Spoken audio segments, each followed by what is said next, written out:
Been playing games since 1989, the one and only Mega Dan29, reviewing games that he has slaughtered I'm perfect and left in his wake. This is Mega Pro Reviews. Real horny dudes. What's going on, guys? It's Megadan29, and today's review is definitely something a little bit different, but I just got done playing it, and I was like, man, I have never heard anybody even speak of this game. Well, I've seen people speak of the game, but nobody's ever actually, played it. I was actually just watching a video by Erin Plays, and she was showing some of the complete games that she owns. And one game she talked about was a game that I was like, I've played that at one point, but I've never tried to beat it or anything like that. I just tried it really quick. I didn't even try to learn it. And that is, forgive my copy for being really bad, Real Monsters on the Super Nintendo. I played the Super Nintendo version. I don't know if the Sega Genesis version's any different. I think they're the same. You can buy this game for about $17 on the Super Nintendo. On the Sega, it looks like it's about $10 loose. And those are both loose prices, obviously. The reason I wanted to talk about it, though, this is a game that you would expect to, just kind of suck. You know, it's a Nickelodeon game. You don't expect a whole lot out of it. But, man, it's actually kind of fun, and it's kind of addicting. But there is some bad things about it. I like the game, but there's some dumbass shit. You start off, the whole story is that, just like in the show, you're kind of going to school, and you're in the scare school. What you have to do is you're having to go out on a mission to recover these items and then scare these people.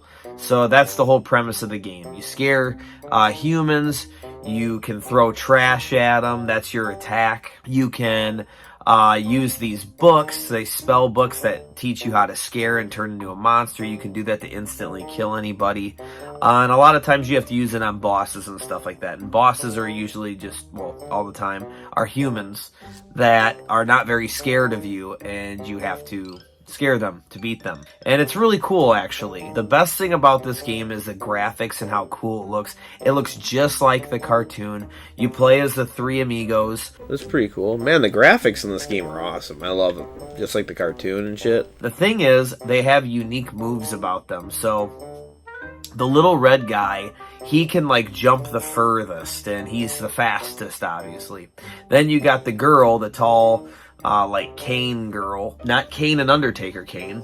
Choke slamming people, that'd be freaking awesome. But no, she's like a cane. And she can jump kind of high, but she can't jump very far. And then you got the little fat dude who's slow, but you can use him in key jumps in the game. And then they have these special abilities where they all come together as one, and they do these things. So if you're the red guy and you do the button to come together and do your team thing, it flings them all, and that you can make really long jumps and stuff like that, which you have to use in the game. If you're the girl, which you use a lot, you stack up on top of each other and you can jump higher onto something. And if you're the fat dude with the eyes, you can team up and then throw the eyes. He hits it like a baseball, and you can kind of check areas that you can't get to, that you can see what's coming up ahead and stuff like that, which would help a lot because there's a lot of trap points in this game, I'll call it. Points where the screen doesn't quite move,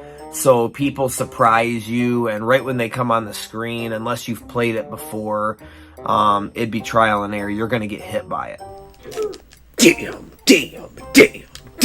The good thing is, though, is your health meter is pretty big. It's a heart, and you can take tons of hits. So that's something that's really good about the game. But it's just very unique in how you use all their little abilities, and you can use all the different characters to get through all the stuff. And it's kind of cool. It's kind of addicting. You have fun doing it over and over again. And it's really easy to change in between all the characters. You just hit the R button on the Super Nintendo controller, and that switches between each person. It works really well. Everything works the way it should. You just throw trash and stuff with, I think it's the X button, and you can just throw pretty, you have unlimited amount. You can collect these items that make them stronger for a little bit, and then you can collect a lot of other items also. The spell books you can find to basically wipe everybody off the screen. You collect these like diapers that if you're wearing a diaper, it's like an invincibility thing for a while. I just ripped ass, dude. Dude, that fart is bad. Yuck, dude. Everything's really gross in the game, because obviously in the show, that's what it was supposed to be. You know, everything's really nasty and smelly and stuff like that. So yeah, you collect this old used diaper and, and they wear it and they run around and they're invincible for like 20 seconds or whatever it is. You make your way through all these different levels, and that's probably the coolest thing about the game is with the graphics. Like, the environments are very cool. They have like a high school, they got a mall, they got this scientist lab, they have a place that's like UPS, it's like a mailing place, and then you're down in the sewers, of course, where like the show is.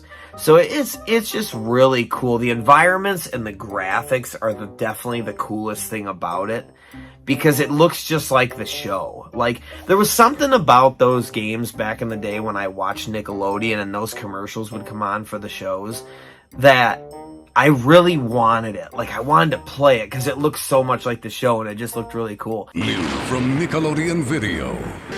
These are no ordinary house guests. They're Ickis, Oblina, and Crumb.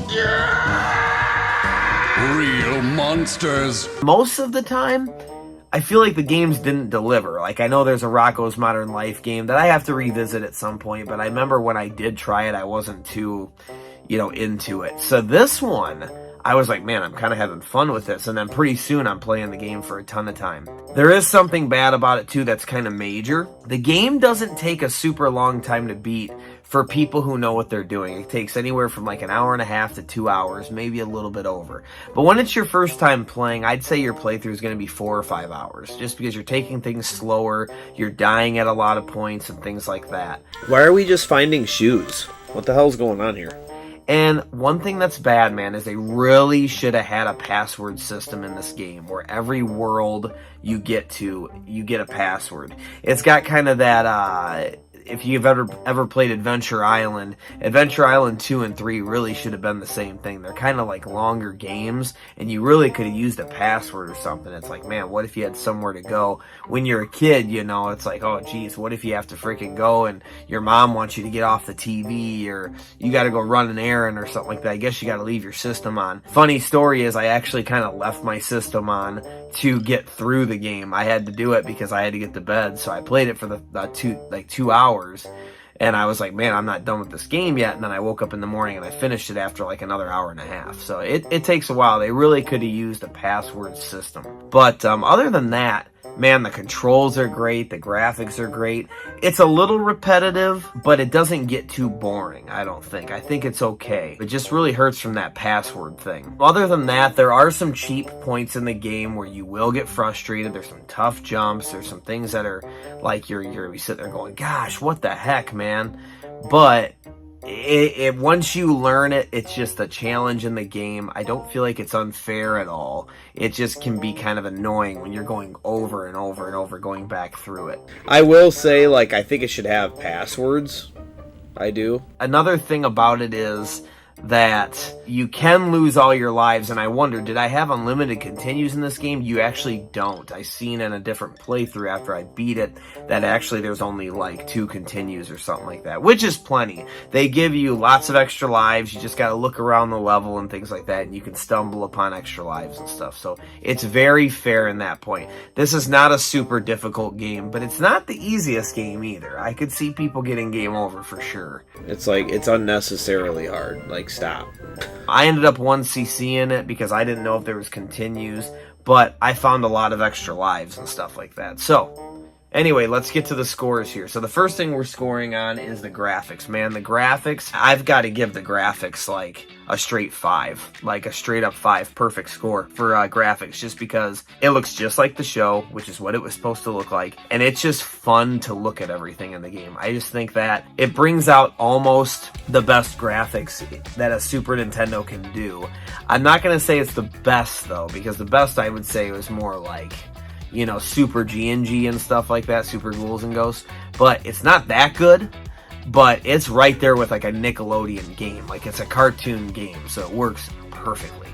Like I said, that is one thing I love about this game, though, is the graphics. I do. The graphics are fucking dope, dude. The sound was very mediocre at best. I didn't notice anything crazy. The music was meh, you know. So I would say something like that's more like a 2.5 because there was nothing that I remembered, nothing crazy. It was whatever, you know. It's just kind of there. So a 2.5 though, just because I don't think it's quite average. I think it was actually kind of a little below. I gotta put this guy's butthole in my face? Controls were pretty freaking good. I'm gonna go ahead and I'm gonna say a 4.5. I'm not gonna say they're perfect controls like Contra or something like that, but for the game, for the most part, it was pretty good controls. Fun factor, other than being a little repetitive, I would say the fun factor is also like a 4, probably a 4. It wasn't super fun, but it definitely wasn't boring. It was definitely fun to get through it. I didn't want it to necessarily be over. I just really could have used a password. Like if the password was there and you could have played it when you had time and stuff like that. I feel like I got kind of rushed because I didn't want to leave my system on, and I feel like kids back in the day would have stumbled upon the same problem. Like you're waiting for the game to kind of get over and you got stuff to do or whatever, and it's like, holy cow, this game's kind of long. So they really screwed up on that. Probably would have been a 5 if it would have had passwords and stuff like that. The game is very mediocre difficulty. Anybody who's played a lot of video games is going to get through it just fine. But you will have some deaths. There's some tough parts. So overall, that would mean my score on the game. Real Monsters, guys. Definitely get a copy that's better than this. But give it a try. If you like old Nickelodeon and you watched it like I did, give this game a try, but make sure that you have like a Saturday afternoon or it's your day off and you have a lot of time to play. Because if you start getting far in it, you either got to leave your system on like I did, or you're going to have to shut it off and start over, and that would suck. So it might be a good game actually, and I don't usually promote this often, but if you could emulate it and then save state it where you're done at, like you got to get off or something like that, wouldn't be so bad for this game, because a save state would really save it, you know, and like make it a lot more fun if you could just take your time. But I would say get an OG cart, just make sure you have time. And guys, I can't believe I'm saying this, but check out Real Monsters on the Super Nintendo.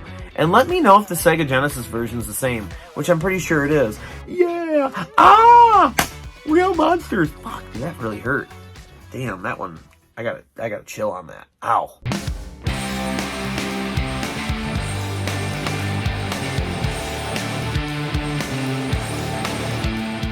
Thanks for tuning into this episode of Mega Pro Reviews. To see a full playthrough of this game, check out Dan on his channel, MegaDan29. We'll see you next time, everybody. Keep gaming. Well, that's Real Monsters, guys.